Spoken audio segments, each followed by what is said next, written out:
Bienvenue à tous, merci d'être avec nous en ce mercredi 27 janvier. Nous sommes dans le ZCL jusqu'à 14 heures au moins. On va recevoir beaucoup de gens puisque aujourd'hui ça va être politique. On va commencer avec le maire de Trois-Rivières, la maire qu'on dit maintenant de Trois-Rivières, pour ne pas se tromper entre la maire et la maire. Bonjour. Bonjour. On va recevoir tout de suite après Harry Durimel, qui est membre des Verts de Guadeloupe, mais on parlera avec lui particulièrement de Mme Taubira en tant qu'avocat, il nous donnera son sentiment. Et puis nous aurons aujourd'hui notre chronique santé avec le docteur Frisly Villanou qui parlera du diabète, maladie qui fait des ravages en Guadeloupe. Et puis nous allons clôturer ce ZCL avec, comme d'habitude, le mercredi, la chronique culturelle de Martine. Mais nous avons aussi Jessie, bonjour. Bonjour Danick, ça va?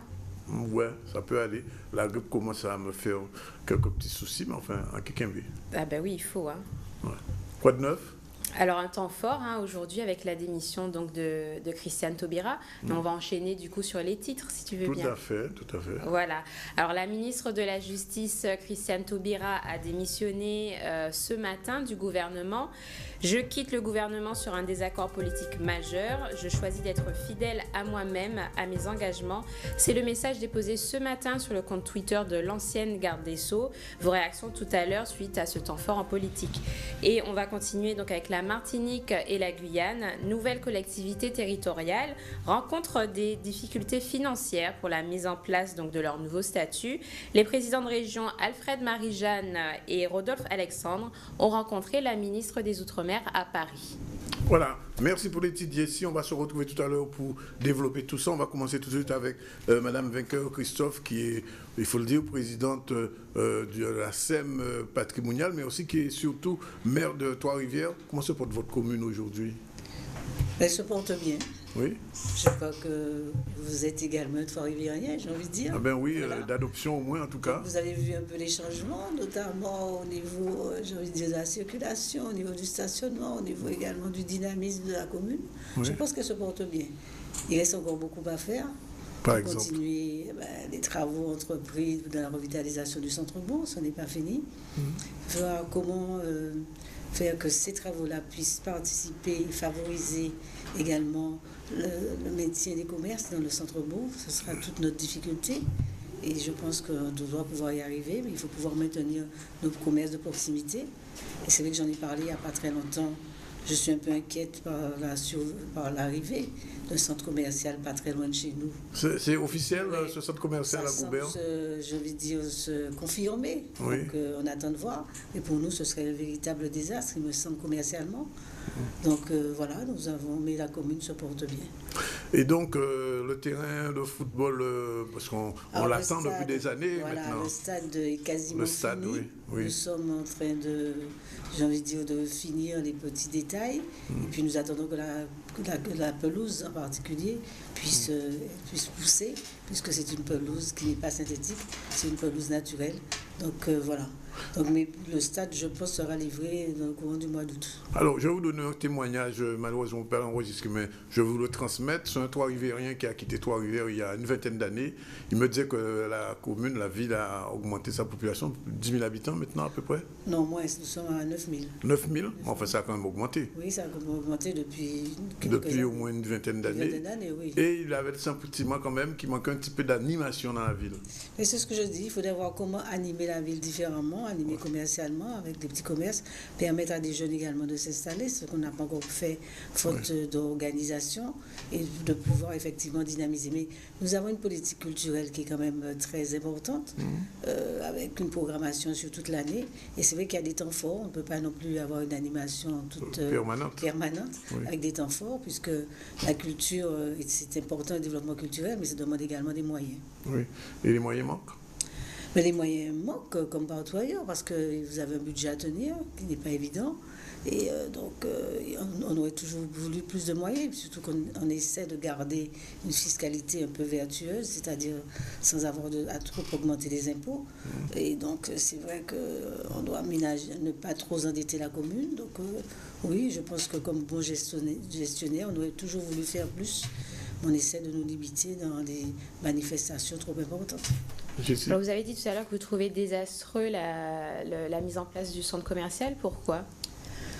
Parce qu'un centre commercial dans le sud Basse-Terre, situé où il sera situé à Gourbert, à l'intersection entre des petites communes comme la mienne, Trois-Rivières et même Basse-Terre, véritablement créer un chaos et un désordre commercial. Je prends le cas de la structure de l'ancien cours à démarrer, risque de fermer.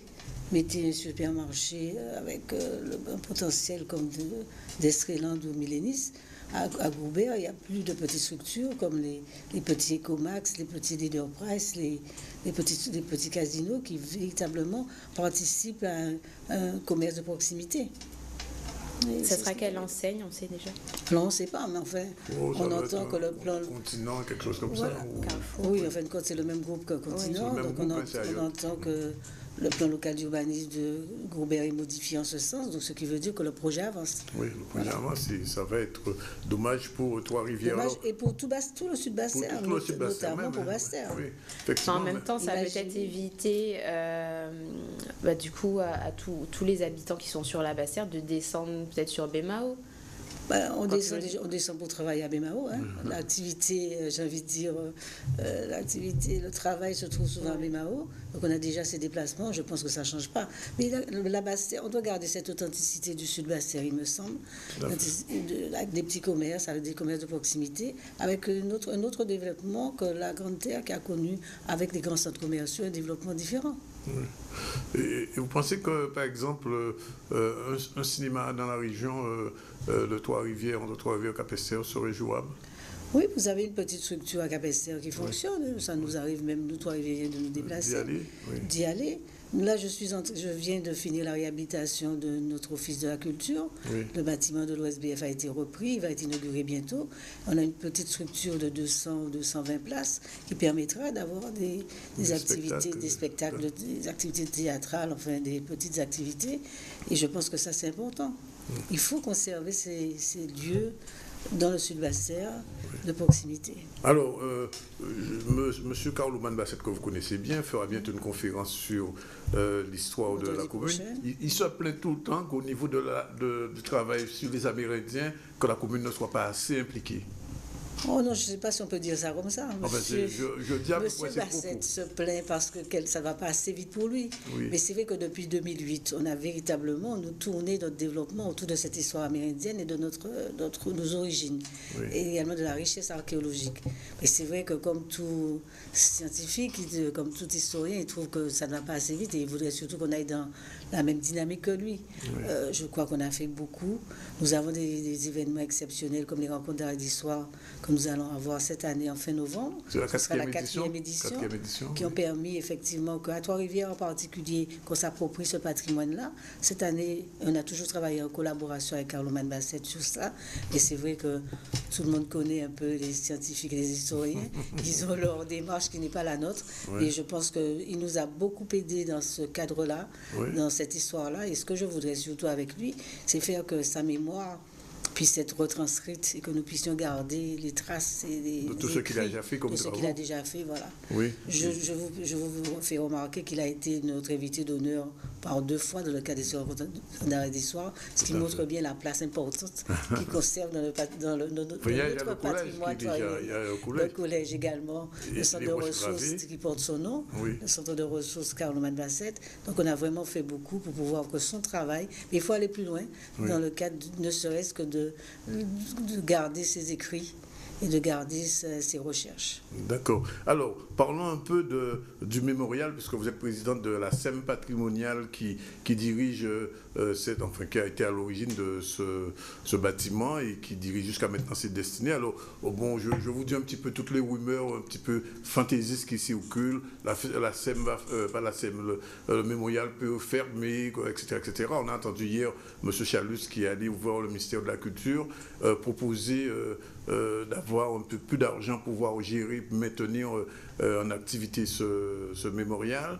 Je me souviens que M. Lurel était totalement opposé à ce que le ministère de la Culture prenne en charge ce mémorial. Quelle est la position aujourd'hui moyenne de la SEM sur l'avenir de ce Mémorial Act? Alors tout d'abord, je vais rectifier, la SEM n'est pas à l'origine du Mémorial Act. Le Mémorial Act, c'est la région qui a l'initiative du Mémorial Act. Oui. C'est vrai que la SEM a été mandatée par la région pour pouvoir gérer jusqu'en fin 2016, puisque nous avons un marché, la SEM a un marché jusqu'en fin 2016 concernant la gestion du mémorial. Après, il était prévu avec l'ancien exécutif que nous puissions mettre en place un autre type de gestion, notre mode de gestion, et les études étaient en cours pour pouvoir avoir une délégation de service public ou un autre mode de gestion de façon à gérer correctement le Mémorial Act. Nous savons, et l'exécutif régional le savait, que la culture en général, ce sont des structures qui sont toujours déficitaires, que le mémorial serait déficitaire, du moins dans ces premières années. Alors, il était prévu à terme, dans les 4-5 années à venir, peut-être un équilibre budgétaire. Maintenant, tout dépendra de la politique qui sera mise en place au niveau du Mémorial Act. Comment on va vendre le Mémorial Act, comment on va organiser des événements à caractère internationaux, nationaux, qui permettront véritablement de rentabiliser aussi le Mémorial Act. Oui. Donc, c'est vrai que ce ne sera pas évident. Nous avions, avec le président Lurel, était déjà en discussion pour une sorte de subvention donnée par l'État. Mais tout en sachant que de toute façon, on n'a pas fait il me semble qu'on n'a pas fait ce bâtiment-là avec cette idée-là pour pouvoir après demander qu'il soit transformé en musée et géré par le national. Oui. Donc là aussi, je pense qu'il y a une réflexion à mener et je pense que le nouvel exécutif prendra son temps, il me semble, pour pouvoir... Parce que vous êtes quand même à la commission permanente, je pense. Je suis à la commission permanente, oui, de la région, mais je veux dire, après, c'est une décision politique. Oui. Alors, est-ce qu'elle sera discutée en commission permanente? Peut-être pas, je sais pas, mais enfin, le Mémorial Act a tellement d'importance que je pense que c'est véritablement une discussion plénière qui devrait être, si effectivement on décide d'avoir un autre mode de gestion ou d'aller différemment. Mais justement, pourquoi il n'y a pas eu une stratégie commerciale pensée avant la construction du Mémorial Act, vu le budget que ça a demandé? Non, nous avons toujours connu le budget, on savait toujours effectivement quel budget nous devrions mettre chaque année pour équilibrer les comptes du Mémorial Act. C'est d'ailleurs dans la dynamique, c'est bien pour ça que M. Martial a été aussi choisi par le président de région. Donc on était dans cette dynamique-là. Maintenant, c'est vrai qu'une structure comme celle-là, vous ne pouvez pas du jour au lendemain la rendre l'équilibrer budgétairement. Mais il y a quand même déjà pour l'instant des éléments qui font qu'on sait qu'on a des recettes qu'on peut lever. Vous avez déjà pensé, mis en place des actions pour justement recevoir les recettes du coup? Pour l'instant, nous ne sommes pas dans cette démarche-là. C'est la nouvelle équipe régionale qui aura effectivement à mettre en place cette politique-là.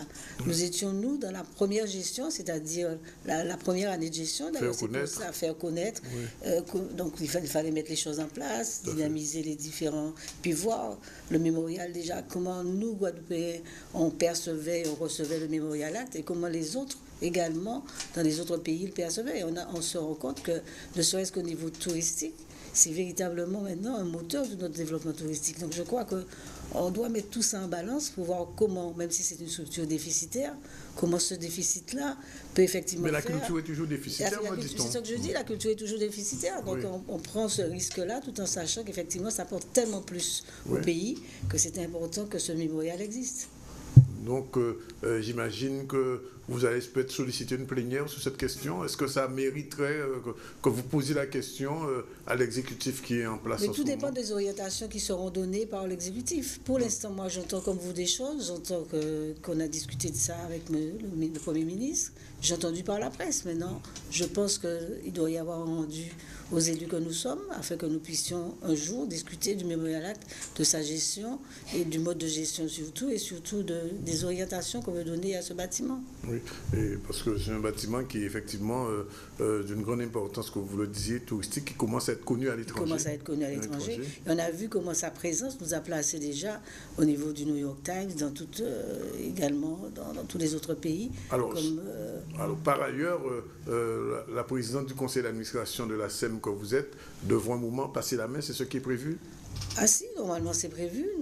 Normalement, la SEM est composée des élus régionaux, des élus également comme moi venant d'une autre commune, puisque je suis actionnaire de la SEM, la commune de Trois-Rivières est actionnaire de la SEM, donc je siège à la SEM dans le cadre, au nom de la commune de Trois-Rivières, et également des administrateurs privés. Donc quand il y a un renouvellement régional, on remet de nouveaux membres, puisque les anciens élus régionaux ne sont pas là. Donc ils ont été nommés en plénière vendredi. On a 6 membres de nommés en plénière. Nous allons les installer pour le cadre du prochain conseil d'administration. Moi, je présenterai ma démission et je demanderai à ce que un nouveau président soit élu du conseil d'administration. Vous ne voulez plus être présidente? Je pense sincèrement que la SEM doit être présidée par la majorité régionale. Pourquoi? Parce que c'est la politique régionale que nous mettons en action. La SEM, c'est vraiment le bras armé de la région qui a été mise en place pour mettre en place les politiques publiques de la région, également les politiques de formation. Par exemple, on a vu Guadeloupe Grand Large, mais véritablement le bras armé de la région. Donc il faut que ça soit la majorité régionale. Maintenant, je resterai au conseil d'administration, je siégerai. Et ce que j'espère surtout, c'est que les grandes orientations que nous avons données à la SEM, c'est-à-dire, j'ai envie de dire, l'esprit dans lequel la SEM a été créée, puisse continuer. Je prends le cas du cyclotron. Oui. Il faut aller jusqu'à la mise en l'ouverture du cyclotron prévue premier trimestre 2017. Il y a tout le travail qu'on fait sur la foncière qui va porter les hôtels, puisqu'on est en train de se réapproprier le patrimoine et le foncier hôtelier. De toute façon, on a déjà 3 hôtels sur lesquels nous travaillons. Donc, il y a du travail à faire. Il y a Guadeloupe Grand Large. Donc, j'espère que les grandes orientations resteront et que nous pourrons avoir effectivement d'autres politiques publiques à mettre en place. Juste une question de passant. M. Fischer risque de rester ou de vous suivre si vous démissionnez? M. Fischer n'est pas attaché à la présidente que je suis. M. Fischer est directeur. Non, c'est le prestataire. Oui. Il est directeur de l'ADSEM et il a un contrat avec la région. Donc c'est le président de région qui décidera ou pas de son avenir. Ouais. D'accord. Alors venons un peu à l'actualité la plus immédiate, mais il s'agit de la politique française, c'est la démission de Mme Christiane Taubira, que vous avez connue, vous avez vu quand vous étiez députée à l'Assemblée en France, rencontrée. Premièrement, cette démission vous surprend? Elle ne me surprend pas, elle m'interpelle parce qu'elle arrive maintenant, mais elle ne me surprend pas puisqu'on avait déjà cru comprendre que de toute façon, elle ne porterait pas le projet sur la déchéance de nationalité. Donc forcément, elle ne peut pas être ne pas, en tant que garde des Sceaux, laisser Manuel Valls présenter ce projet et également être dans la discussion à l'Assemblée nationale. Donc il me semblait normal on sait que c'est une dame de principe, c'est une dame également de parole, de caractère. Oui. Donc je m'attendais à ce qu'elle parte. Mais voilà. En tout cas, c'est une grande dame, c'est une dame de culture. Et j'ai eu l'occasion, quand j'étais députée, puisque pendant toute la discussion sur le mariage pour tous, d'assister à ces envolées lyriques et à ces prises de parole face à l'opposition. C'est vraiment une grande dame et nous étions fiers d'avoir cette dame-là, cette grande dame qui nous est très proche au ministère de la Justice. Moi, je dis que c'est un ministère qui n'est pas facile. Elle a eu à mener des réformes, mais avec peu de moyens et pas de moyens. On sait que là aussi, il n'y a pas de moyens de bien à la justice. Et je me rappelle que j'avais été la voir en tant que députée pour discuter de la prison de Basse-Terre. Et elle me disait comment elle était embêtée parce qu'elle savait que c'était, j'ai envie de dire, la honte de la République et qu'elle n'avait pas les moyens, tout au moins dans le premier triennal, de programmer les travaux. Donc on voyait bien que c'était quelqu'un de cœur et quelqu'un qui véritablement a marqué le ministère de la Justice. Question peut-être Jessie. Pour vous, justement, suite à sa démission, à quel changement politique on devrait s'attendre? Oh, pour moi, ça ne changera pas beaucoup. C'est le président de la commission des lois qui devient garde des Sceaux. On sait que c'est quelqu'un qui est quand même très proche de Manuel Valls, très proche également du milieu, enfin des policiers et du ministère de l'Intérieur. Donc, moi, je pense qu'on aura sûrement une justice, parce qu'elle menait des réformes qui étaient difficiles à mener. On a vu comment la réforme pénale, elle a été prise de partout et qu'elle a eu du mal à la mettre en place. Je pense que là, on aura peut-être un peu plus, j'ai envie de dire, de la politique du ministère de l'Intérieur qui va être emmenée à la ministère de la Justice. La ligne sera directe. J'ai plus l'impression. Oui. Alors, on posait la question, c'était la dernière question, je peux te donner une petite question sur Trois-Rivières encore. Est-ce que on peut penser Christiane Taubira nouvellement se présenter à la présidence de la République en 2017, comme ce fut le cas il y a une quinzaine d'années? Pourquoi pas? Elle a déjà été candidate. Elle a déjà été candidate et elle représente quand même la partie gauche de la gauche, là maintenant. Donc je pense que c'est fort pour être candidate, mais je ne sais pas si ce sera son choix.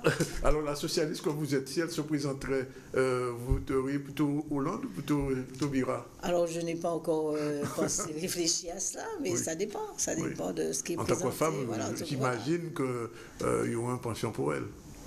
Je ne sais pas si c'est le fait d'être femme qui fait ce qui est ou sa personnalité. Mais je pense que c'est plutôt sur la personnalité. Par contre, est-ce qu'effectivement elle a les moyens, qu'elle aura les moyens de véritablement d'être une présidente de la République, ça c'est autre chose. D'accord. Alors pour finir, un petit mot sur Trois-Rivières, sur l'intérieur. Alors j'ai vu quand même des changements, notamment tous les sens interdits dans un sens ou dans l'autre. Et on pense quand même que certaines rues sont un petit peu étroites quand même à Trois-Rivières. Il y a une possibilité de voir un petit peu plus large. Je ne sais pas si vous voyez au niveau de l'aménagement de Trois-Rivières, nous avons un petit bourg qui est enfoncé véritablement, dans une vallée. Voilà, et avec une seule route. Je crois que c'est la seule commune de la Guadeloupe, souvent je dis ça, où il y a une seule route. Absolument. Donc vous avez une seule route qui fait le tour du bourg. Donc il faut trouver le moyen de tourner, j'ai envie de dire, et de circuler autour. Mais je ne sais pas si vous faites attention, depuis nous n'avons plus les gros embouteillages que nous avions avant. Moins, oui, depuis qu'il y a des sens interdits. Depuis qu'il y a des sens interdits.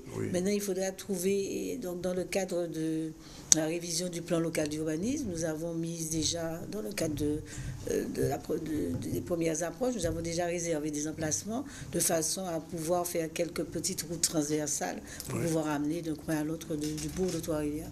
Donc Trois-Rivières va peut-être respirer un peu mieux. Oui, mais je l'espère. Et puis, il faudra aussi dynamiser le bord de mer. Et je pense que c'est quand nous arriverons à faire que tout le bord de mer fonctionne différemment que nous puissions avoir des répercussions sur le bourg. Voilà, bien, Madame Vainqueur-Christophe, on vous remercie. Merci de m'avoir invité. Tout le plaisir a été pour nous. Comme on dit, vous êtes tombé pile poil aujourd'hui. Alors, juste un petit mot, puisque vous êtes pharmacienne, la grippe, c'est vraiment ça commence à tourner dans la pharmacie pour les produits moi, je dis surtout des allergies. Les grippes, c'est fait un moment qu'on les a. Oui. La campagne antigrippale touche à sa fin, puisque les vaccins, c'est jusqu'à la fin de ce mois-ci. Mais c'est vrai qu'on commence à avoir des grippes, mais on commence surtout à avoir beaucoup d'allergies. Mais je pense que là aussi, c'est dû au temps et à ces vents. Ce froid qui commence à régner avec des différences de température très importantes entre le matin et le soir. On a bien entendu, tout à l'heure on parle de la santé, mais pas de la grippe. Vous parlez du diabète, ça aussi c'est une problématique importante. Avec le diabète, docteur Friseline qui est déjà là et on parlera avec elle tout à l'heure. Merci en tout cas d'être avec nous. Vous êtes toujours dans le ZCL, il va être 13h, c'est l'heure de la première page de pub et on se retrouve tout à l'heure avec M. Durimel et aussi bien sûr avec Jessie qui va développer les titres de l'information.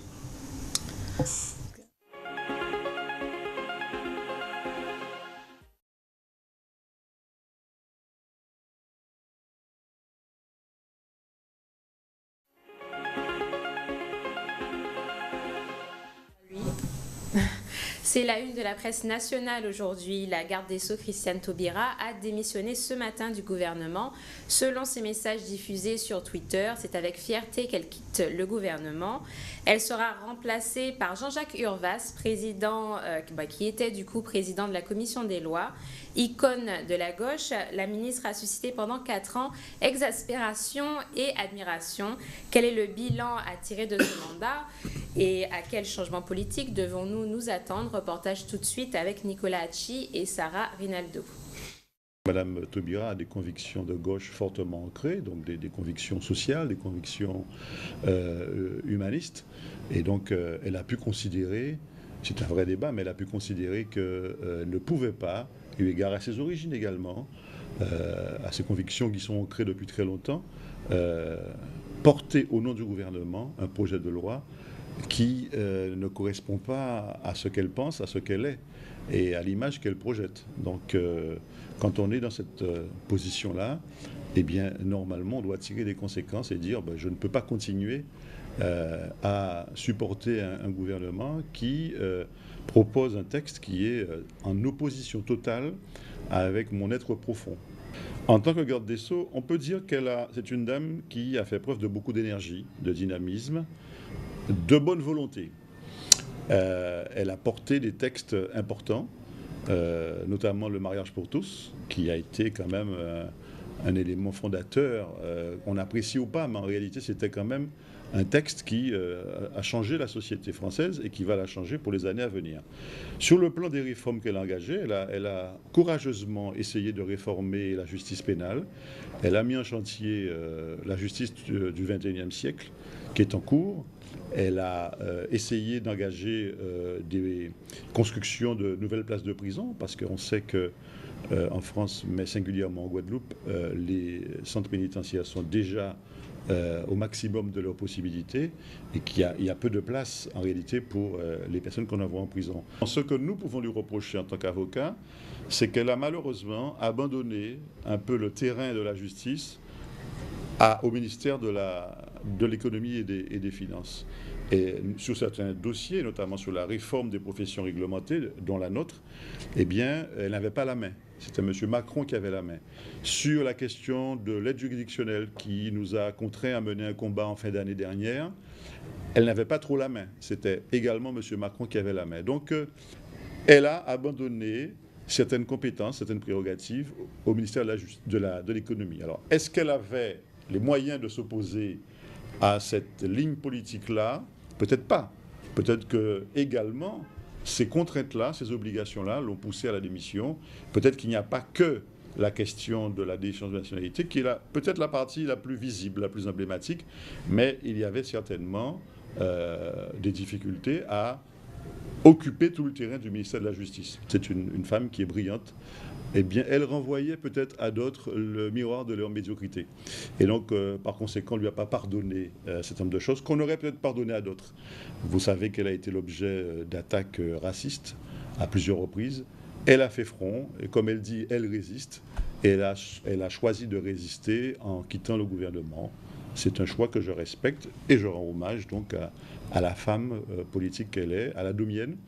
Alors, c'est vrai que les DOM et la Guyane perd un membre du gouvernement. Elle a été un membre du gouvernement important. C'est la première fois depuis l'origine, depuis l'histoire, il y avait un domien à un poste de responsabilité aussi important au gouvernement, ce qu'on appelle un ministère régalien. Et donc aujourd'hui, les DOM perdent également un ministère régalien.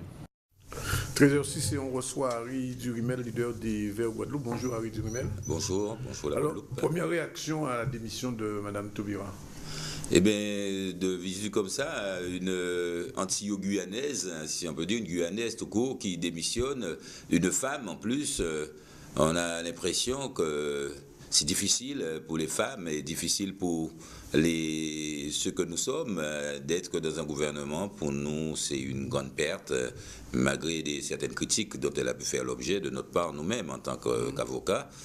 Il nous semble que cette figure dans le gouvernement français avait un sens symbolique qui me semble se perdre par son départ. Alors, quel bilan tirez-vous de son mandat ? Mais il est difficile à chaud comme ça de tirer un bilan. Nous, on avait une interlocutrice qui était à l'écoute. Moi, je l'ai rencontrée en Martinique il n'y a pas longtemps. Je lui ai parlé de la surpopulation carcérale et du fait que la prison n'atteignait pas ses objectifs et qu'il fallait faire quelque chose. Je lui ai également fait part de ce besoin qu'on a de savoir le taux de chlordécone qu'on a dans le sang et l'interdiction qui nous est faite d'aller faire des examens en laboratoire. Et elle avait ouvert les yeux écarquillés en me disant « T'es sûr ? Ah non, il faut que ça change. » Donc, j'étais sûr qu'on allait trouver une alliée de taille pour ce combat qu'on va devoir mener pour le droit de savoir. Et pour moi, effectivement, c'est une grande perte. Ça prouve quand même combien il est difficile d'être à la fois femme et noire dans un gouvernement de la République, parce qu'elle a été aussi l'objet d'attaque du fait de sa couleur de peau. Donc, ça aussi, pour nous, pour moi, c'est une reculade et c'est une perte en un mot. Et votre réaction du coup par rapport à sa démission, vous comprenez le fait qu'elle soit partie par rapport à la loi justement sur la déchéance? Absolument, elle a avalé beaucoup de couleuvres, hein, et pour moi qui ai eu aussi à être un allié dans pas un gouvernement, mais dans une majorité où j'étais minoritaire, je sais que cette posture-là vous oblige à faire des compromis, hein, puisque gouverner aussi, c'est faire des compromis, accepter des fois de jouer le jeu, même quand vous n'êtes pas tout à fait d'accord pour la cohésion du groupe, mais les compromis ne doivent jamais tourner à la compromission. Et je crois qu'elle était adossée au mur et que là, Taubira n'est pas quelqu'un à avaler des couleuvres jusqu'à la compromission. Donc je comprends parfaitement qu'elle ait dit « stop, ça suffit ».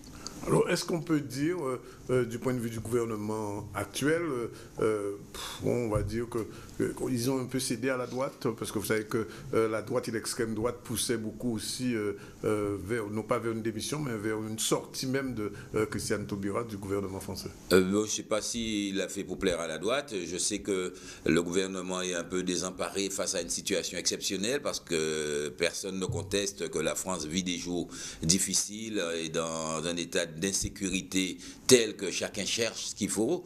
J'ai simplement regretté que Hollande ait trop les yeux rivés sur 2017 et que tout ce qu'il fait, c'est dans le but de gagner le plus de voix possible de toutes parts. Et il s'est dit, pourquoi pas ne pas mettre en œuvre quelques idées du Fonds national, puisque le Fonds national semble faire recette en ce moment. Donc c'est là que je trouve cette dérive est inadmissible, puisqu'il n'a plus d'ancrage, quoi. C'est un navire qui vogue à volo et qui aspire qu'une chose, c'est d'arriver en 2017 à bon port. Donc pour moi, ce n'est pas gouverner que de s'adapter à tous les vents pour pouvoir aller de l'avant. Donc c'est un recul pour les idées et les valeurs républicaines que nous défendons, car déjà vouloir instaurer un état d'urgence permanent, déjà le fait de vouloir exclure les juges, puisque le juge est censé être le garant des libertés, donc un état sécuritaire où la seule réponse qui est trouvée, c'est le tout sécuritaire.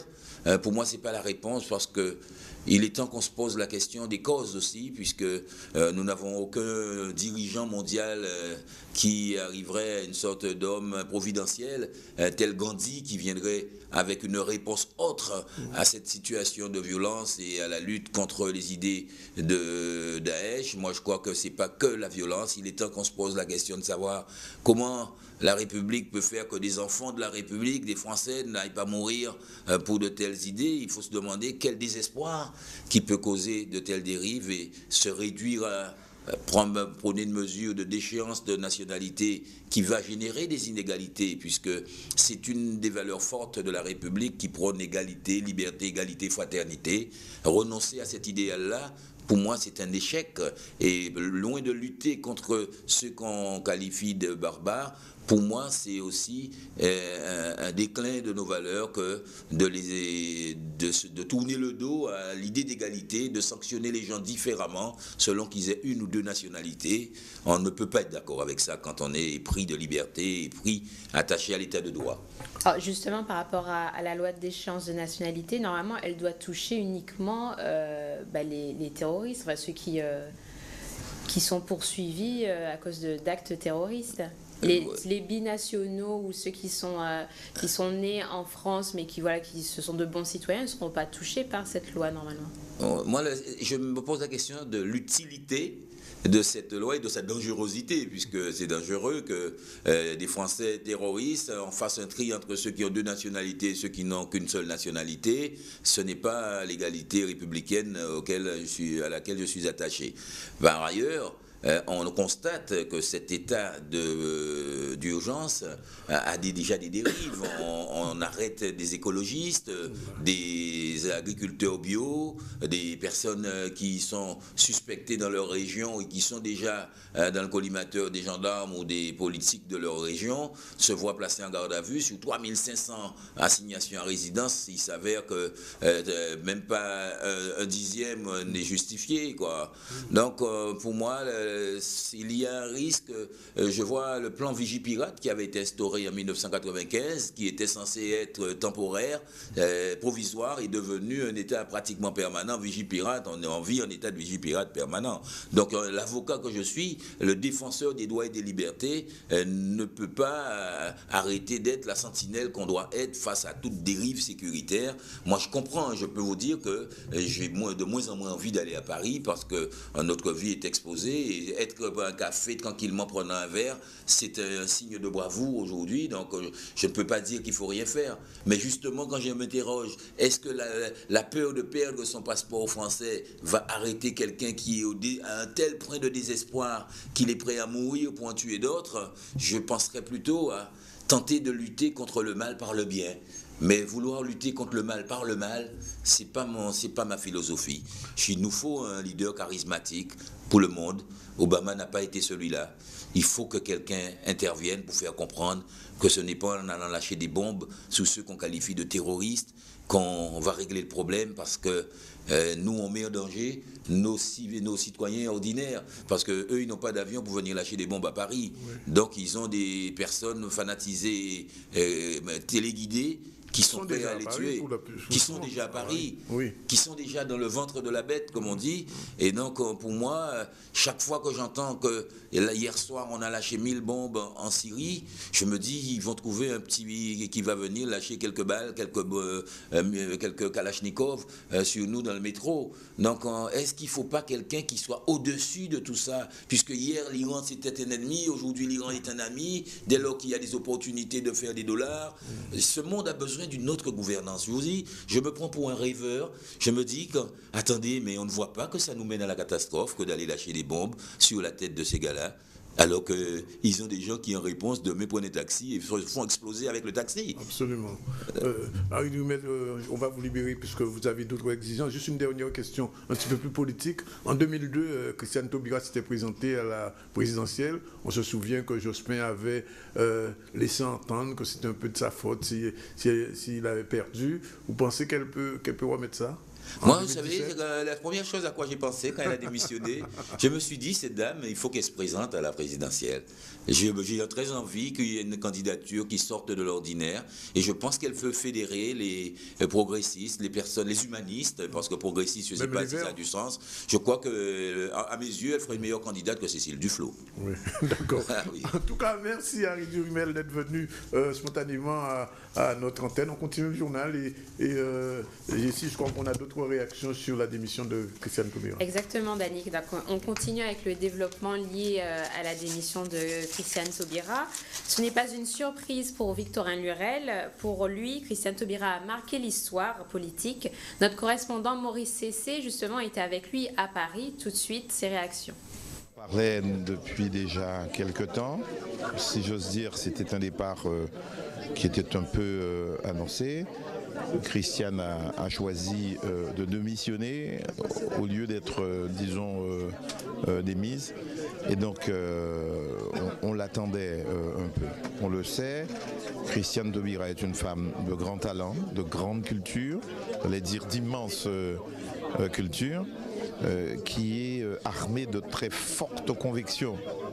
Et que même dans un poste contraint comme peut l'être un poste ministériel, elle a fait état de ses idées, de ses valeurs, de ses convictions.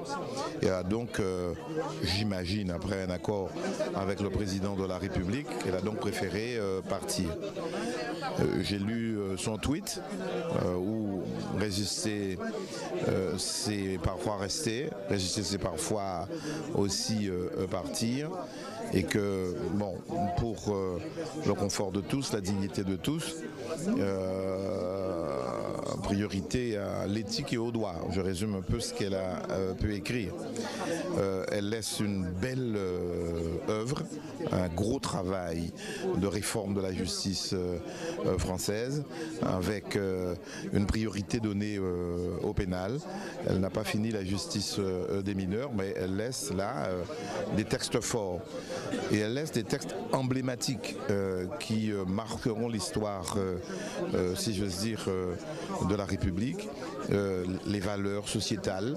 Donc c'est une grande ministre qui part. Et donc tout le monde connaît le talent de Christiane.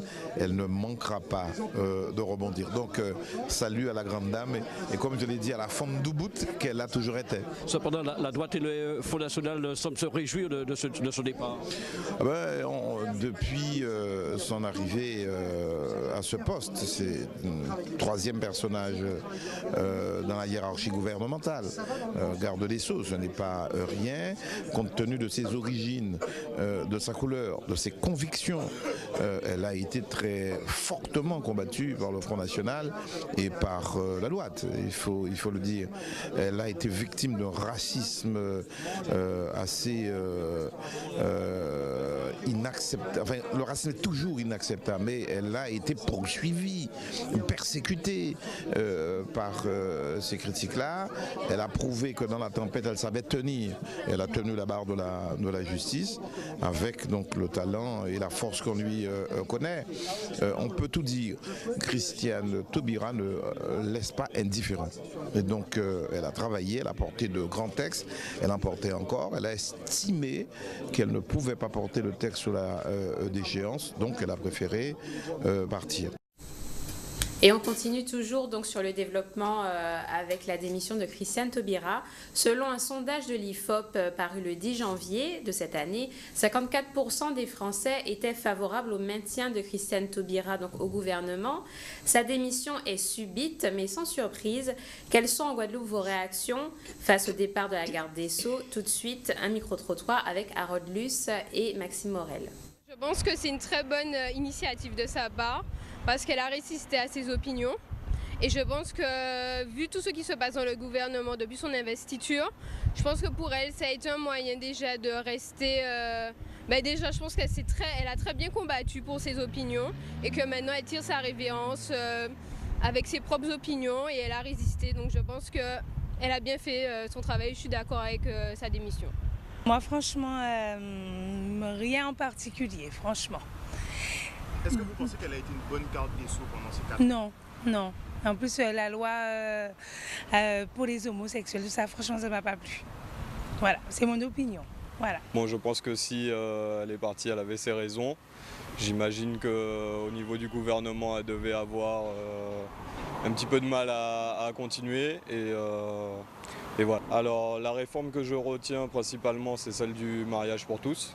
Donc je pense que c'est une bonne chose puisque ça permet à l'égalité de tous au niveau du mariage. Donc je trouve que c'était une bonne réforme. Un point négatif sur sa gestion des prisons et de la libération parfois de certains prisonniers qui étaient un petit peu litigieux. Ça a été une surprise pour tout le monde parce qu'elle mène un combat jusqu'à maintenant et d'un coup, on ne sait pas qu'est-ce qu'il y a derrière ça. Donc on espère qu'elle va nous donner plus d'explications et voir par la suite. Bonne chose, elle aurait dû le faire avant. Pourquoi? Parce que sa politique, franchement, c'est du grand n'importe quoi. On ne peut pas être indépendantiste et être ministre et garder des Sceaux, c'est tout. Alors selon moi, si Christiane Taubira annonce sa démission aujourd'hui, c'est bien parce qu'elle a d'autres projets en cours. Tout particulièrement, elle était pratiquement en fin de mandature, donc démissionner de si près, c'est peut-être parce qu'il y a anguille sous roche ou qu'elle pense se présenter aux prochaines élections de 2017. Cependant, c'est une dame qui a quand même une belle carrière dans la mesure qu'elle établit des projets positifs peut-être pour la France et pour certains qui ne verront pas ainsi, particulièrement le projet sur la loi de l'homosexualité, que les couples puissent se marier. Et il y a aussi du négatif, mais c'est quelqu'un qui a un talent derrière. Donc c'est qu'il y ait quelque chose de caché. Donc si elle démissionne aujourd'hui, avant la fin de la mandature, donc c'est qu'il y ait quelque chose qui se prépare. En fait, c'est vrai que la démission de Christiane Taubira m'a beaucoup surpris parce que, en fait, certes, elle est contre la déchéance de nationalité, mais pour moi, c'est pas une raison de démissionner, puisqu'elle s'est engagée aux côtés de François Hollande. Et voilà quoi.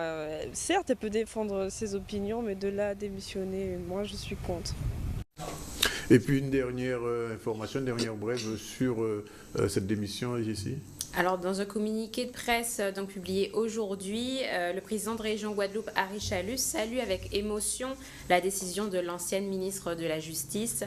Il retiendra, je cite, sa force de travail, son courage face aux différentes charges sur sa personne, ainsi que la qualité de ses interventions. J'ai noté donc avec émotion. Voilà, on va passer tout de suite à notre chronique santé comme tous les 15 jours avec le docteur Friseline Villanudo. Bonjour. Bonjour à toutes et à tous.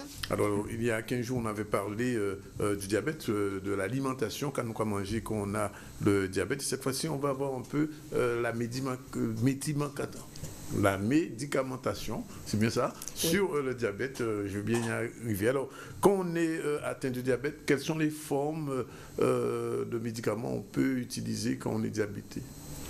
Alors, comme on en avait discuté la dernière fois, il y a deux types de diabète. Le diabète de type 1, oui. Qui est le diabète insulinodépendant, où là, il n'y a pas plusieurs types de traitements. Le traitement, c'est l'insuline, qui se fait en injection. Et le diabète de type 2, où vous avez plusieurs types de médicaments, de comprimés, oui. Et où parfois on peut être amené à mettre aussi de l'insuline. Oui. Et donc, ces deux formes de traitement sont complémentaires ou contradictoires ou opposables? Comment on peut qualifier ça? Alors, déjà, si on commence par les médicaments par comprimés, ils vont avoir une action qui est complètement différente. Oui. Vous avez des comprimés, en fait, on avait un petit peu discuté de la régulation du sucre, oui. La chronique précédente, et je vous ai expliqué que pour réguler le sucre, il y avait plusieurs organes qui utilisaient en fait le sucre, donc les muscles, le foie qui stocke le sucre et qui peut le relâcher. Et donc, vous avez des médicaments qui vont aider l'insuline de notre propre corps à agir sur ces cellules. Oui. Donc ça, c'est un premier type de médicament. Oui. Vous avez des médicaments qui vont aider aussi le foie à relâcher un peu moins de sucre. Vous avez des médicaments qui vont aider le pancréas. Je rappelle que c'est l'organe que tout un chacun a et qui va sécréter de l'insuline normalement. Et quand le pancréas est fatigué, vous avez des médicaments qui vont aider le pancréas à synthétiser, à sécréter un peu plus d'insuline. Vous avez aussi des médicaments qui vont agir sur l'absorption du sucre quand on mange, donc au repas. Et donc, quand on mange, on libère des petites molécules qui vont aider à réguler le sucre. Et on a maintenant des médicaments qui sont un peu plus récents, ces dernières années, qui vont agir aussi sur l'absorption, c'est ce qu'on appelle le glucagon. Et c'est Like Peptide 1, c'est un médicament en fait qu'on va donner pour agir sur plutôt l'absorption du sucre. Donc, vous voyez que déjà parmi les traitements par comprimé, il y a plusieurs types de médicaments avec des actions différentes. Oui, j'allais poser la question sur l'efficacité. Est-ce qu'il y en a certains qui sont plus efficaces que d'autres ou qui ont moins de réactions? Parce que souvent, on nous dit, vous prenez un médicament qui entraîne une autre pathologie, quelquefois. Alors, les médicaments, effectivement, vont être différents sur les effets secondaires. Il y a des médicaments qui donnent un peu plus d'effets secondaires, donc des effets indésirables, comparés à d'autres. Et donc ça, c'est embêtant parce que les malades, ils vont avoir tendance à moins les prendre ou à pas les prendre du tout. Donc, il faut effectivement savoir si c'est bien toléré. Et vous avez des médicaments qui peuvent entraîner effectivement des effets indésirables, comme les hypoglycémies, c'est-à-dire que le sucre, il baisse tellement vite à cause du médicament que ça peut donner des malaises, des hypoglycémies. Donc là aussi, les malades, ils arrêtent le traitement et oui, il y a des effets indésirables et il faut un peu faire la part des choses. Alors je me demandais quelles sont les indications à suivre au-delà de la prise des médicaments. Alors, c'est une très bonne question. Alors, on avait parlé la dernière fois de l'alimentation. Donc, je rappelle que l'alimentation reste la première chose à revoir avec les patients, à corriger. Une alimentation, on avait dit, sur le plan de l'aspect des règles d'hygiène, donc à des heures régulières, avec une composition équilibrée de ce que contient l'assiette santé, on en avait parlé. On avait peut-être J'avais peut-être pas insisté assez sur les graisses, hein, parce que les graisses, c'est du sucre. Hein. Souvent, on l'oublie. Tout ce qui est sucré dans la bouche, on l'interdit, mais les graisses aussi sont à interdire. Dans les sauces, par exemple, il y a du sucre, c'est ça? Les graisses se transforment en sucre. Hein, c'est-à-dire que notre corps va transformer les graisses en sucre. Et on peut avoir effectivement une alimentation où on a supprimé des sucres et où on continue de manger du gras. Et donc, on va faire monter son taux de sucre à cause de ces graisses. Donc, aussi éviter les graisses et limiter les boissons sucrées. Graisses, pour que ce soit bien clair, vous parlez aussi bien du beurre, du lait, du yaourt, mais aussi du courbouillon. Qu'est-ce que vous appelez les graisses, ou bien de la viande de porc, par exemple? Vous avez plusieurs types de graisses. Oui. Vous avez les graisses saturées, donc ça, ce sont les plus mauvaises. C'est celles qui vont se stocker sur les vaisseaux et entraîner des complications au niveau du cœur, comme l'infarctus, les AVC. Donc les graisses saturées, ce sont surtout les graisses qui sont cuites, qu'on retrouve aussi dans si vous voulez, les aliments déjà préparés. Hein, il faut apprendre à lire les étiquettes. On en a aussi parlé la dernière fois. Hein, vous avez le pourcentage. Par exemple, le cassoulet, par exemple, c'est ça? Alors oui, parce que dans le cassoulet, vous allez avoir de la charcuterie, et la charcuterie, ce sont des graisses saturées. Voilà. Après, vous avez les bonnes graisses, hein, qui sont les graisses polyinsaturées, qui sont les huiles comme l'huile de colza, l'huile d'olive. Le beurre, on peut en consommer de façon limitée, hein, c'est 30 grammes par jour, mais le beurre doit être 30 grammes. Voilà. Mais le beurre, en fait, il doit être consommé cru et non pas cuit, hein, puisque vous transformez les graisses à ce moment-là en graisses saturées une fois que vous passez à la cuisson du gras. Donc tout ce qui est charcuterie, parmi les viandes, vous avez des viandes effectivement qui sont plus grasses que d'autres, l'agneau, par exemple. L'agneau, le porc. Donc voilà, donc on essaie de limiter toutes ces graisses qui sont cachées. Et toutes les charcuteries d'une manière générale. Et les charcuteries de façon générale, tout à fait. Qui ont des graisses cachées ou des sucres cachés? Ce sont des graisses saturées majoritairement, et donc ces graisses, quand on va les absorber, donc elles sont stockées dans le foie, elles vont se transformer en sucre, et le foie, en fait, en fonction des besoins, va les relarguer. Hein, et ça fait monter le taux de sucre. Et on ne peut pas les éliminer une fois qu'on les a absorbés. L'élimination est compliquée. Alors, c'est pas que l'élimination est compliquée. C'est-à-dire que on est dans un autre objectif, qui est l'objectif aussi du poids, puisque je vous avais dit que le diabète le plus fréquent, qui est le diabète gras, qu'on retrouve chez l'obèse, on essaie aussi de faire perdre du poids aux patients. Et j'aime bien prendre l'image d'une balance. C'est-à-dire que vous allez manger, et donc si vous ne dépensez pas, la balance, elle va pencher du mauvais côté et vous allez grossir et le sucre va augmenter. Et donc, pour maintenir cet équilibre, hein, il faut une activité physique pour compenser, donc dépenser, faire travailler les muscles. Et si on arrive à avoir cet équilibre-là, on peut ne pas prendre de poids et on peut arriver à brûler ces graisses et ce sucre en excès. Quand vous dites brûler les graisses, on pense aux calories, c'est ça? Si vous voulez, on peut dire ça comme sous la forme de calories. C'est utilisé effectivement un petit peu comme l'essence que vous mettez dans la voiture. En fait, c'est cette énergie qu'on dépense au niveau de nos muscles. Et donc, c'est important d'avoir cette activité physique qui fait partie aussi de la prise en charge thérapeutique. Très bien. Et donc juste pour bien rappeler, quand on suit le traitement, donc quand on est diabétique, c'est très important donc du coup de suivre son alimentation, parce que les médicaments ne seront plus du tout efficaces, c'est ça? J'aimerais dire que les médicaments sont complémentaires de l'alimentation. En principe, il y a des recommandations qui demandent à ce que pendant 6 mois, il y ait une alimentation qui soit corrigée, adaptée, régulière. Et après les 6 mois, on réévalue et on voit s'il y a besoin d'une indication de mettre des médicaments ou pas. Mais très souvent, cette étape de 6 mois, on ne la, si vous voulez, on la zappe un peu, hein, on ne la respecte pas, parce qu'on voit bien que l'alimentation, elle est difficile à corriger et qu'il faut ajouter en plus des médicaments pour aider le corps à faire face à cet excès de sucre. D'accord. Et je voulais savoir juste, je sais donc que le diabète entraîne d'autres maladies, notamment les maladies cardiovasculaires. Est-ce que dans le traitement, il faut déjà commencer à prendre des médicaments ou un traitement justement par rapport au cœur ou Alors c'est là encore une très bonne remarque. Effectivement, c'est ce qu'on appelle la prévention primaire, c'est-à-dire qu'on sait que chez le diabétique, à partir de au moins 8 ans d'évolution du diabète, il y a un risque plus important de faire des complications cardiovasculaires. Donc notamment, on en a parlé aussi la dernière fois, les patients diabétiques sont souvent hypertendus, dans presque la moitié des cas. Et donc le fait d'être diabétique et hypertendu, on est un peu plus à risque de faire des problèmes cardiovasculaires. Donc il faut prévenir cela et on sait maintenant les facteurs qui prédisposent un malade à faire un problème cardiovasculaire, donc infarctus, AVC, etc.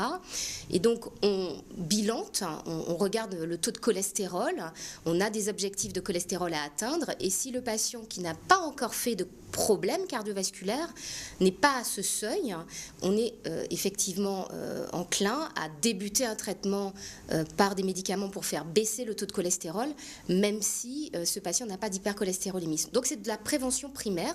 On n'attend pas que la maladie arrive, on essaie de la prévenir, d'empêcher son apparition en mettant des médicaments en plus des médicaments du diabète pour reculer le risque de complications cardiovasculaires. 13h33, juste avant la pause pub qu'on va prendre rapidement, une toute dernière question.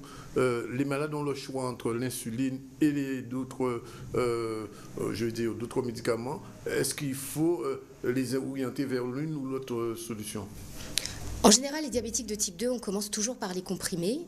Et il y a des situations, je ne sais pas si on aura le temps d'en parler, où chez le diabétique de type 2 sous comprimé, on peut être amené à mettre de l'insuline. En sachant que l'insuline, ce n'est pas quelque chose de dramatique. Et ça, c'est un message important. Ce n'est pas parce qu'un malade va avoir de l'insuline, même si c'est un diabète de type 2, qu'il va mourir, que son diabète est plus grave, que son diabète est plus compliqué. Non, c'est parce qu'on veut très rapidement équilibrer le diabète et que c'est une solution qui a fait ses preuves. Et donc l'insuline, il faut arriver à dédramatiser le fait d'avoir une mise en place d'insuline, donc de piqûres. Et c'est ça la difficulté, c'est ça en fait qui crée un blocage. Voilà. Oui. Donc beaucoup de malades refusent de l'insuline parce qu'il y a, si vous voulez, ce blocage par rapport aux piqûres. Et il y a aussi le fait qu'on se dit, si je suis sous insuline, c'est que je vais mourir, ou que mon diabète est grave, que mon diabète est plus compliqué, que je suis fini.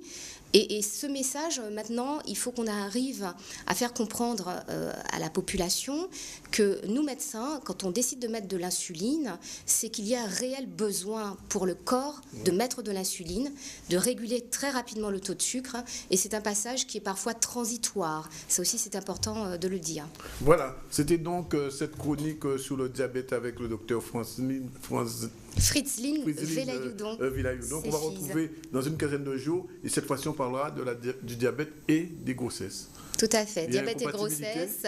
On verra comment prendre en charge le diabète quand on est enceinte, quels sont les risques, les complications, voilà, de façon toujours avec des mots simples pour que les mamans, futures mamans comprennent. Excellemment. On vous remercie en tout cas d'être venus une fois de plus chez nous et éclairer nos téléspectateurs qui sont, il faut le dire, parce que le diabète est une maladie très très très fréquente en Guadeloupe, c'est la raison pour laquelle nous avons cette chronique tous les 15 jours. Merci docteur, à bientôt. Merci, au revoir et bon après-midi. On prend la page de pub et on se retrouve avec Jessie pour terminer le journal et enclencher tout à l'heure la page culturelle avec Martine qui je pense ne devrait pas être très loin. Voilà.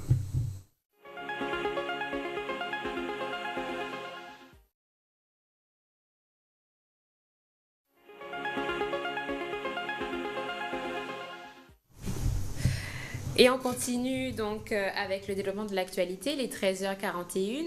La Martinique et la Guyane doivent faire face à de grandes difficultés financières. Hier, à Paris, les deux présidents de région, Alfred Marie-Jeanne et Rodolphe Alexandre, ont rencontré la ministre des Outre-mer, Georges-Paul Angevin.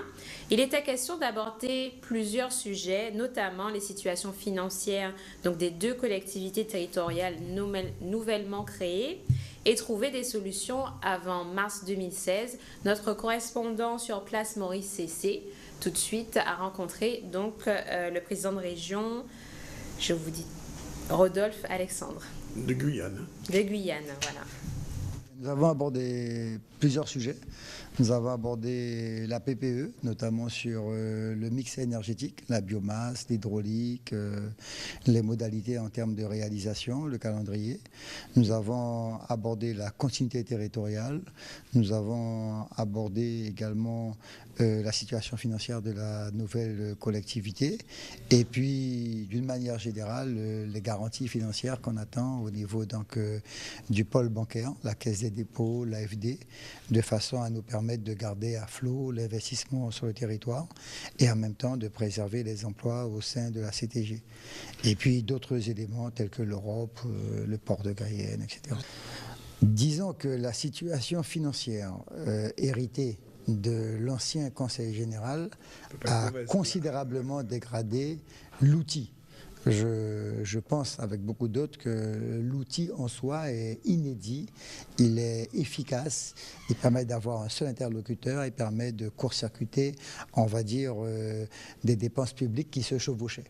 Maintenant, le bilan fait qu'aujourd'hui, il y a un déficit, et c'est un déficit non pas structurel mais conjoncturel, et qu'il appartient donc de surmonter. Certains n'ont pas été de bons élèves, donc on se retrouve avec plus de 20 millions en masse salariale en moins de 3 ans, avec un nombre de créations de postes, plus de 174 postes en termes de CUI, etc. Bon, il faudra faire avec. C'est le bilan de la région, c'est le bilan du département? Non, du département, de l'ex-département. J'ai toujours dit que nous... Pour être clair, ce sont les comptes du département qui plombent les comptes de la nouvelle collectivité. Bon, alors si vous les prenez-le ainsi, voilà. Disons que, je l'ai dit, l'exercice financier de l'ancienne collectivité départementale alourdit, obère, freine toute évolution, on va dire, d'investissement, de portée de la nouvelle collectivité. Donc nous sommes venus ici pour voir comment nous pouvons présenter donc l'audit qui est en train d'être fait, le définir auprès du pôle bancaire, la Caisse des dépôts, l'AFD, et voir comment on mettra en place les éléments moteurs qui nous permettront d'avoir véritablement une collectivité digne de ce nom. Des décisions devront être prises pour assainir cette situation? Il faut les prendre avant le mois de mars, de façon à ce que nous puissions présenter un budget qui soit équilibré et ne pas tomber sous une tutelle administrative de l'État. Les cours ont repris aujourd'hui dans les établissements scolaires en Guadeloupe. Le mouvement de grève des enseignants qui avait débuté ce lundi a pris fin sans réponse favorable. Un groupe de travail sera tout de même mis en place à partir de demain pour mieux prendre en compte le caractère archipélagique du territoire. Et on poursuit avec une autre brève. L'ouverture officielle de la 11e édition du Mois de l'Afrique, c'est demain à 19h au Centre culturel Sonis de Pointe-à-Pitre. Le Mois de l'Afrique se déroulera du 28 janvier au 6 mars, toujours dans la commune de Pointe-à-Pitre. C'est sous le thème musique noire et mémoire que seront orientées les multiples animations. Vous pouvez suivre l'actualité de cet événement donc sur la page Facebook Le Mois de l'Afrique. Dany, qu'est-ce que je continue avec une dernière brève, le temps que Martine arrive, Martine débarque avec sa semaine culturelle. On va tout de suite la recevoir, puisque vous savez que tous les mercredis à cette heure-là, ici, c'est la culture vue par Martine. Probablement, elle va revenir sur le mois de l'Afrique. Elle parlera un petit peu de carnaval aussi. Et donc, on a toujours plaisir à accueillir Martine qui débarque dans notre paysage. Alors, ce qu'on peut dire déjà, c'est que cette fois-ci, elle a amené sa tablette. Donc, les choses seront beaucoup plus faciles parce que l'autre fois, là, il va tenir. Et bonjour Martine, quand même. Bonjour Dany. Bonjour. Et donc, on va pouvoir faire avec elle un petit tour de l'actualité culturelle qui commence à s'enrichir. Et puis, c'est une actualité culturelle qui est liée aussi au carnaval, mais pas que. Il n'y a pas que le carnaval. En dehors du carnaval, la vie continue. Et donc, on va pouvoir tout de suite faire avec Martine le tour de l'actualité. En tout cas, on vous rappelle que si vous avez raté le début de l'émission et surtout la chronique sur le diabète, vous avez la possibilité de vous rattraper en faisant le zcl.tv. C'est le site sur lequel sont rediffusées en replay, comme on dit maintenant, les émissions qui sont diffusées ici chaque jour. Voilà, c'est parti pour Martine. Bien bonjour Martine. Bien bonjour Danick. On a eu chaud, hein. T'as vu ça? J'ai chaud au sens propre et figuré. Bon, j'ai failli.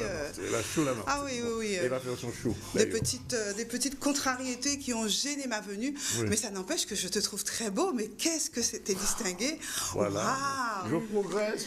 Ah ouais, non, franchement, là, il y a volé. C'est ça, t'es qu'à dire. Ça, c'est l'effet.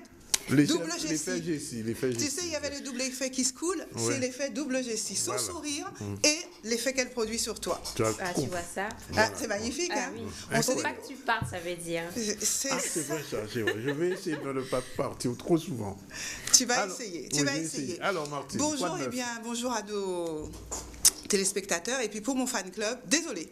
Aujourd'hui, j'ai pas mis la tenue parce que tout simplement, vous avez compris, j'étais un peu bousculée. Ça sera pour la prochaine fois. Aujourd'hui, je suis déguisée en Martine. C'est bien aussi, non?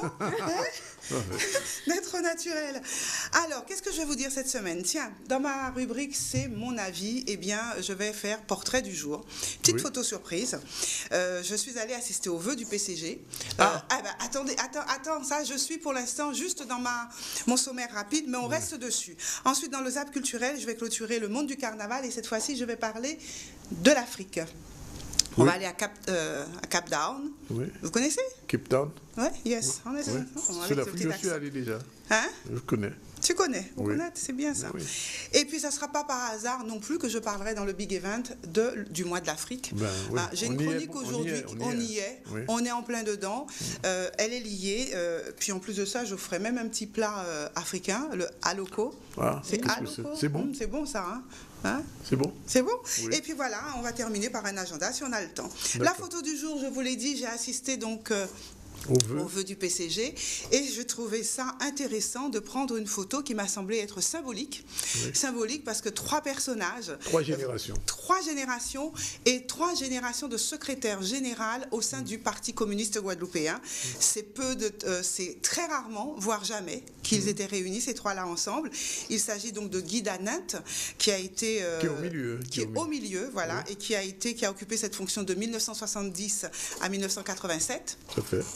Christian Céleste, qui ne connaît pas Christian Céleste, qui lui a succédé, et qui a été de 1988 à 2007 donc secrétaire général, et aujourd'hui Félix Flemin qui est sur ma droite à moi, mais à la gauche pour d'autres, qui y est depuis 2008 et jusqu'à ce jour. Et vous savez qu'il prépare un nouveau congrès?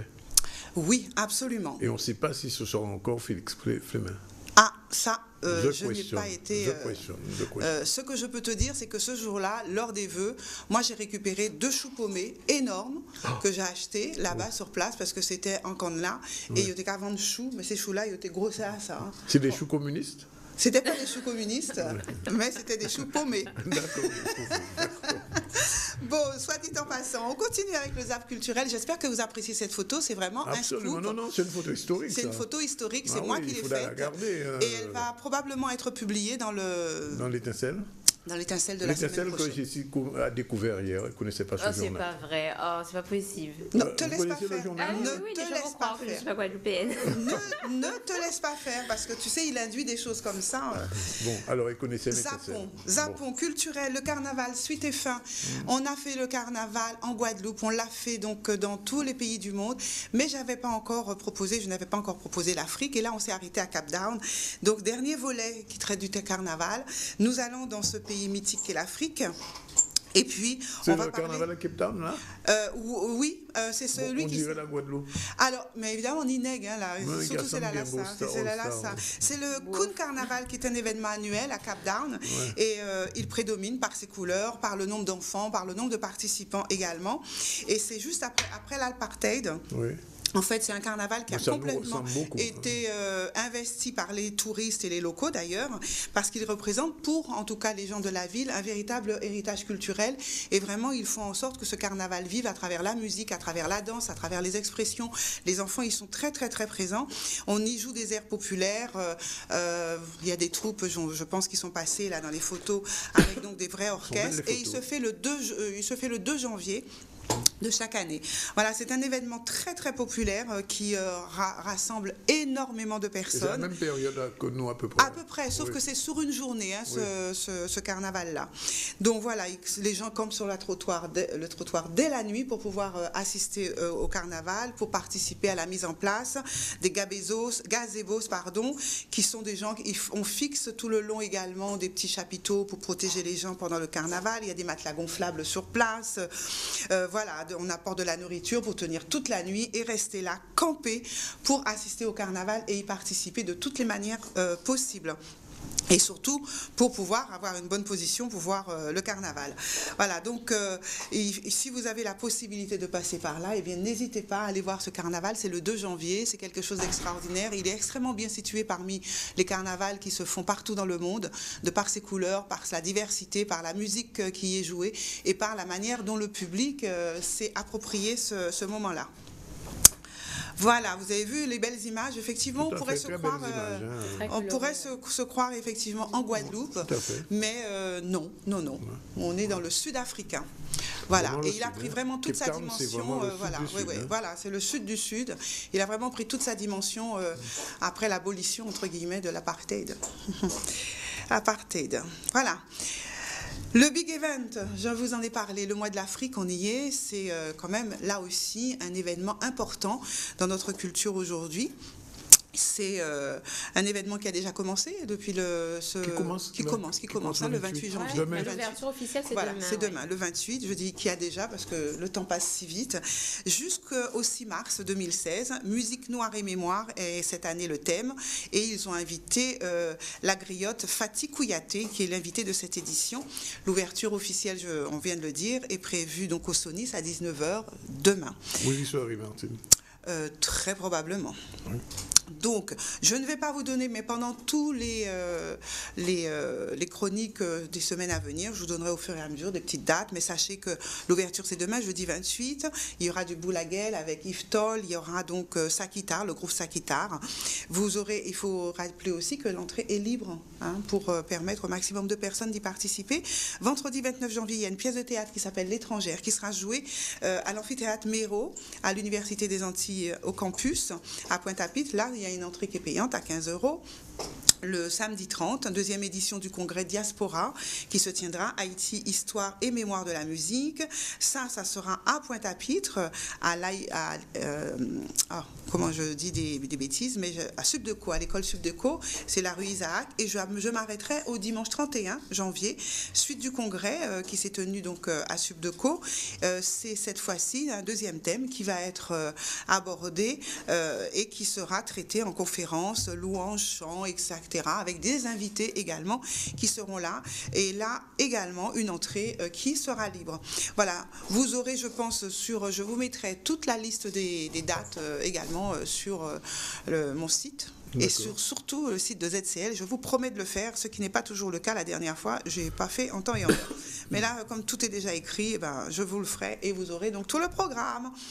Alors, on est dans le mois de l'Afrique. On a parlé de carnaval en Afrique du Sud. C'était normal que je vous fasse une petite recette pour agrémenter ces jours prochains avec un plat africain, mais simple, facile à manger, parce que ce qui est intéressant, c'est que c'est un produit que nous avons ici, la banane plantain. Tout le monde connaît le Aloko, surtout qu'il y a eu un titre qui avait pendant quelques années bien dégagé sur le... c'est Aleko, c'est ça? Ouais. Oui, Aleko, d'accord. Ouais. Elle n'était pas née. Et donc, dans le cadre du mois de l'Afrique, je me suis dit, allez, petite recette d'origine ivoirienne, un plat facile à faire et qui se sert en apéritif. Alors, qu'est-ce qu'on voit là? C'est quoi? Ce sont des bananes coupées. Elles sont déjà prêtes, frites. Et il faut prendre banane plantain déjà un peu mûr. 2 heures moins 5. Ça me prochaine fois qu'il va y avoir un petit peu d'azote. Alors, c'est quoi la différence avec ce qu'on fait, nous? Qu'est-ce qu'on fait, nous? On fait aussi les bananes plantain frites, comme ça. Oui, mais là, c'est une recette africaine, ivoirienne, parce qu'on le saupoudre de citron, on le passe au sel et ensuite on le fait frire. Ça se mange de manière traditionnelle là-bas avec le mafé, avec le tiboudjan, avec pratiquement tous les plats africains. Donc, c'est pas un dessert, c'est un accompagnement. Là, c'est pas du tout un dessert, c'est un accompagnement salé, salé sucré, mais c'est en entrée, en apéritif, en plat d'accompagnement, en plat tout seul, voilà. mais c'est pas du tout en dessert. Hein. La plupart du temps, non. Il a une particularité, ce plat, c'est que justement tout le monde peut le manger, même les gens qui font un peu attention à leur régime, qui mangent des plats végés, hein, les véganes, les végétariens, les machins. Il vous reste 2 minutes, voilà. Bon, mais c'est parti. Hein. Voilà, j'ai dit l'essentiel, donc vous aurez la recette. Agenda. Je veux vous parler du film, l'héritage de Rocky. Alors, Creed. Le retour de Rocky. Alors, c'est Rocky Balboa, avec donc un champion qu'il est en train de créer. Allez voir ce film, je vous offre 2 places, mais si vous avez le temps d'appeler maintenant, c'est maintenant. Pour aller le voir au Rex, c'est en ce moment au Rex, avec bien sûr Sylvester Stallone et puis Michael B. Jordan. Oh, où est-ce que tu es parti, toi? Voilà, ben mon iPad a décidé qu'il faisait partir mon... Voilà. De quoi je voulais parler encore? Eh bien, je voulais parler de Rocky, je voulais parler également de... Je m'en souviens plus. La Reine des Neiges sur glace du 29 au 31 janvier, voilà. Ça se fait à Jarry, à Bémao. Il y a un lieu qui s'appelle... La Reine, hein? Elle va pas fondre au soleil, la Reine? Non, mais il y a le Palais des Glaces qui a été créé à Bémao et c'est là que ça se tiendra, la Reine des Glaces. Donc, mais ça se mange, à Bémao. Comment? Ça se mange, cette glace. Cette glace-là? Non, elle ne se mange pas. Non, elle ne se mange pas. Dany, bon, franchement. On passe à l'image suivante, on passe à l'image suivante. Après la Reine des Neiges, qu'est-ce qu'il y a? Voilà, je vous rappelle que vous pouvez aller au Moule le 31 janvier, la fameuse parade des chars décorés et déguisés. C'est sublime. Allez voir ça. Donc voilà un exemple. C'est magnifique. Donc c'est un bel après-midi et d'autant plus que vous pouvez aller voir au centre technique du Moule les chars pendant qu'on les prépare. Donc le public a tout à fait le droit d'y aller et ensuite de pouvoir suivre la parade. Voilà, dernière petite image de cet agenda. Voilà, ça va arriver. Et le FEMI qui va se lancer en février. Alors pourquoi j'en parle maintenant? Parce que ça vous permet pour le FEMI de vous y préparer déjà et de participer au marché du film. Donc il y aura sur le site également un numéro de téléphone qui vous permettra de prendre tous les renseignements si vous souhaitez participer au marché du film du FEMI et en savoir un petit peu plus sur le déroulement. Et la conférence de presse se tiendra demain, mais je ne voulais pas en parler puisque c'est pas ouvert à tout le monde. Quoi? La conférence de presse. Je verrai à la presse. À la presse. De presse, mais oui. Et oui, donc voilà, très bien. Ici, à vous, à moi et aux journalistes qui regardent. Ben oui, il y a forcément. Et bien sûr, le thème, c'est l'année de la Chine. Et donc, je vous ai mis pour finir cette belle photo de Stevie Maï. C'est qui? C'est Stevie. Ah, Stevie Maï. Ça y est, le disque est sorti? Alors là, c'est plutôt pour une conférence qu'elle fait qui s'appelle Renaissance, à laquelle elle participe, une rencontre qui va parler de choses un petit peu insolites. Bien sûr, je ne me rappelle pas du numéro de téléphone à appeler, puisque j'ai plus l'agenda sous les yeux. Mais ça se fait où cette conf? Je ne me rappelle pas. Non plus. Voilà. Bon. Mais c'est en Guadeloupe, c'est sûr. Sur le ZCLTV. Je vais le mettre sur le ZCLTV dès ce soir. Et pour les beaux yeux de Stevie, eh bien, allez à cette conférence rencontre qui va être super intéressante. Voilà, vous aurez toute la reste des informations. Le journal culturel de Martine. L'information principale aujourd'hui, c'était la démission de Christiane Taubira, on en a largement parlé. On vous retrouve demain à la même heure. Et si vous avez faim, faites comme nous, allez déjeuner, c'est l'heure. Merci Jessie. Merci Danick. Merci Martine. Salut Danick. Et à bientôt. À bientôt. À bientôt.